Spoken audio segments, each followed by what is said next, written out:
한번 사례를 가지고 우리가 그 입시할 때 그 다들 경험이 있지 않습니까?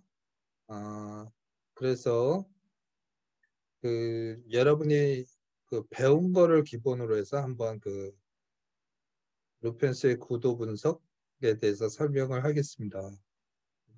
다시 한번 말씀드렸지만 조형이란 세상의 모든 것들은 아름다움을 가지고 있다. 그리고 여러분은 마음속이나 눈으로 세상의 모든 것을 아름답게 볼 수 있는 것을 이미 마음속에 가지고 있다. 조형 교육을 통해서 우리는 세상이 왜 아름다운지 그리고 내가 가지고 있는 아름다움의 기준을 어떻게 표현할 건지를 학습하게 된다. 그런데 그 학습의 내용이 조형에 대한 학습이 어렵기 때문에 그러니까 이것만 가지고 뭐 박사까지 하는 사람도 있고 그러니까 미술관 같은 데서 그 큐레이터 같은 거 하시는 분들, 학예사 같은 거 하시는 분들은 다 이런 쪽으로 공부를 하신 분이고요. 왜 아름다움이냐에 대해서 그래서 우리는 그것에 대해서 지금 도입 단계이기 때문에 그 도입에서 그 루펜스라는 화가가 조형의 구도의 핵심적인 내용을 이렇게 그 약 표처럼 만들어 놓은 걸 여러분한테 설명을 했습니다. 그래서 루펜스의 구도 분석을 여러분이 알고 있는 것을 기본으로 해서 이런 것이다라는 걸 다시 한번 설명하도록 하겠습니다. 이게 이제 그 여러분이 정물화를 그리는 건데 그 여기서 보면 그 루펜스가 얘기하는 삼각구도가 나오죠. 기본적으로 그 삼각구도의 핵심은 그 수평적인 구도를 가지고 있기 때문에 안정감과 그리고 이렇게 돼 있어서 그 화면 정중앙에 삼각형이 있기 때문에 집중력이 있죠. 그리고 루펜스가 얘기를 하지 않았지만 이 사과를 이렇게 여러분이 한 입 먹고 이렇게 하는 것은 그리고 이걸 반을 잘라 놓은 것은 어떤 변화적인 요소죠. 변화에 대해서 루펜스가 얘기를 하지는 않았지만 여러분이 알고 있는 거기 때문에 나중에 쓸 수 있는 겁니다. 그리고 색깔은 통일감을 줍니다. 이것이 색깔이 다 달랐다 그러면 다소 산만해질 수 있지만 색깔을 통일했기 때문에 화이트 위에 레드 3개가 있는 거 아닙니까? 그래서 통일감을 준다라는 거. 우리가 이제 주로 풍경화인데 수평, 수직, 그죠? 그리고 약간 역삼각형 구도를 느낄 수 있고 사선 구도를 느낄 수 있습니다. 뭐 구도상 썩 좋아 보이지는 않습니다만 그렇습니다.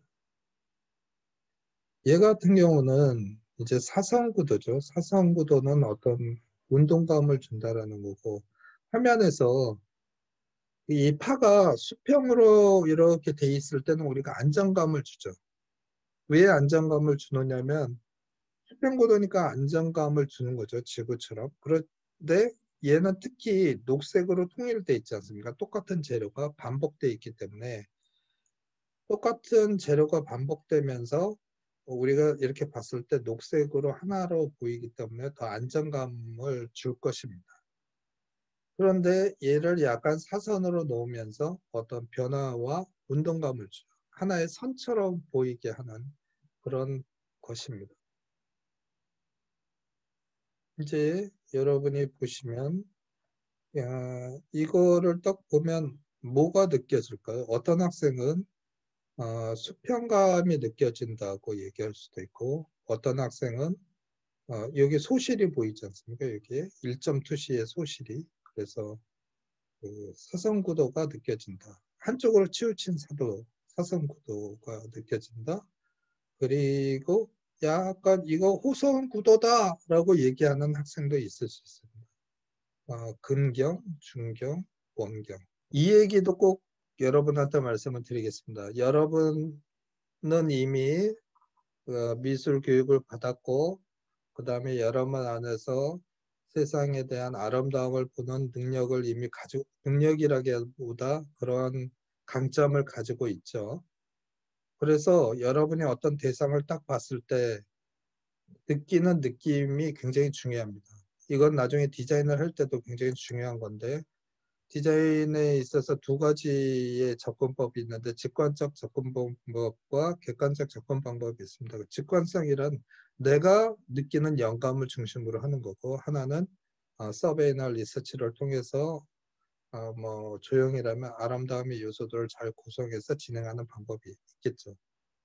그런데 이 그림에서 딱 느꼈을 때 저는 무엇을 가장 중요시 하게 되면 수평적인 구도 그리고 완만한 사선 구도 그리고 그레이색으로 돼 있고 한쪽은 화이트로 돼 있는데 전체적으로 그레이색이죠. 그래서 색이라는 건 어떤 요소를 주느냐면 통일감과 안정감을 주죠. 그리고 수평적인 구도, 사선 구도. 그래서 이 그림에서 전반적으로 가장 중요한 건 안정적인 구도, 잔잔한 느낌을 강조했다. 이렇게 볼 수 있습니다. 이제 주제를 하나를 놓고 수평과 수직이 돼 있는데 우리가 그 비례가 있지 않습니까? 그래서 우측으로 밀었기 때문에 이것이 어떤 그 정중앙에 있는 것이 아니고 한쪽에 있는 수직 구도라는 거죠. 그래서 변화를 준 거죠. 이제 주제가 명확한 거죠. 주제가 명확합니다. 수평구도 비슷한 것들이 수평구도가 있지만 약간의 리듬감을 주고 그래서 반복되는 느낌을 통해서 리듬감을 강조하는 거죠. 그리고 이게 미러된 거여서 제가 볼 때는 이 중앙 부분에 집중감이 주어진다라고 보여집니다. 그리고 색이 다소 여러 개의 소재들을 그러니까 그 땅의 색깔과 파란색으로 구분돼서 안쪽이 더 집중시켰다라는 걸 볼 수 있습니다. 조금 전에 말씀드렸듯이 색 그리고 이 약간 사선의 느낌이 들지만 색깔로 통일시켰고요. 수평구도가 가장 중심이고 이것들이 반복되는 거죠. 비슷한 크기가 그런 느낌을 주고 있습니다. 자, 이제 조금 전 그 어떤 그러니까 조형의 그 루펜스의 구도에서 보여지는 것들을 체크하는 거죠. 자기가 보여지는 것들을 체크해서 거기에서 가장 중요한 거, 가장 중요하지 않은 거 순서로 해서 한 4개 정도를 중심으로 해서 발표 자료를 만드는데 지금 이 그림을 여러분한테 보여주는 이유는 헬레니즘 시대의 라오코온 군사인데 되게 복잡하지 않습니까? 그래서 이런 것들을 피해라 라는 얘기를 드리는 거고요. 또 이게 밀로의 비너스인데 헬레니즘 시대에 우리가 이 동상을 지금 보는 게 아니지 않습니까? 이 화면을 보는 거죠. 사진을. 이 사진을 본다는 것 자체는 이런 뒤에 있는 이런 요소들까지 보게 된다는 거예요. 그래서 선택할 때 이런 걸 배제하고 기왕이면 만약에 하게 된다면 이렇게 주변이 딱 정리돼 있고 주제만 딱 보이는 그런 걸 선택해라 라는 얘기를 말씀을 드리고요. 그래서 주제가 명확하게 우리가 이제 도입하는 거지 않습니까? 그 조형에 대해서 공부하는 기초적인 단계를 지금 하는 거기 때문에 잘 정리돼 있고 좋은 그림을 택해서 조형 분석을 하는 방법을 연습하는 겁니다. 그러니까 방법을 학습하는 거기 때문에 여러분이 기왕이면 조금 전에 말씀드렸듯이 그 부평가라든가 미술사에서 자주 언급된 내용들을 자기가 그 조형 분석에 잘 적응할 수 있도록 적용할 수 있는 것을 찾아서 하는 것이 좋다. 그것이 유리하다. 그리고 끝에 자기가 보는 관점을 넣으면 된다. 이런 거고요. 그래서 이제 레오나르도 다빈치의 모나리자인데 딱 보시면 정형적인 삼각형 구도지 않습니까? 그리고 뭐 전체적으로 톤도 통일돼 있고요. 그러면서 약간 사선의 느낌이 강조돼 있고 약간 얼굴이 틀어져 있다. 그리고 뒤에 원경이 있다. 뭐 이런 내용을 조형 분석가들이 얘기한 내용들을 삼아서 잘 정리하시면 될 것 같습니다.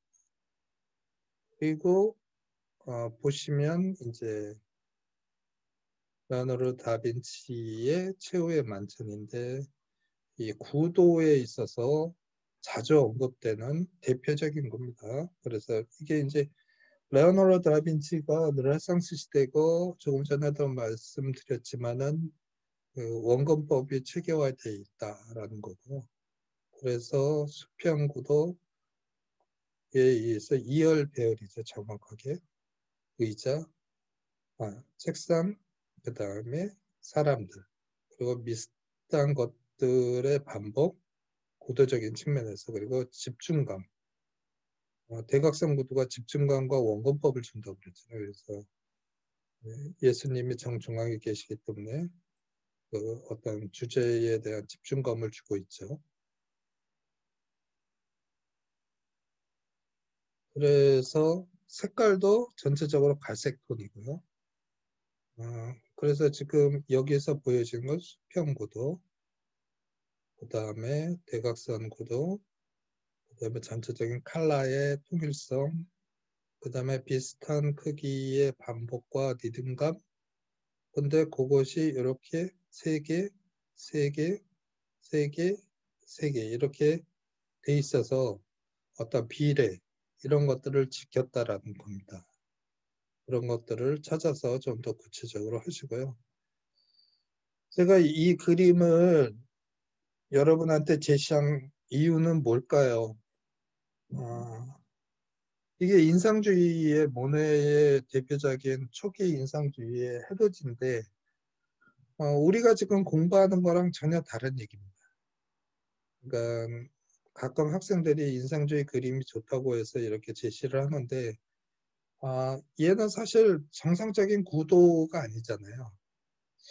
그러니까 개인 작가의 감성, 철학 이런 것들이 강조되어 있는 거기 때문에 루펜스의 기본적인 조형 분석의 내용으로 이걸 분석하기가 어렵다.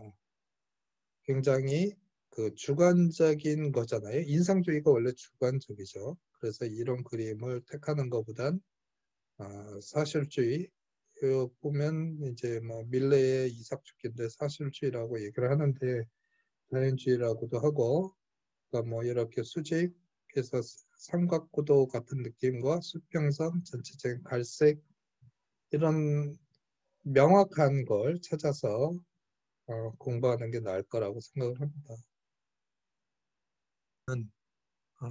약간 이것이 이제 그 전면법 같은 걸로 해서 이렇게 그림을 그렸는데 대각선 구도이면서 후선 구도, 수평 구도, 그리고 컬러의 통일 뭐 이런 것들이 반복되면서 보여져 있습니다.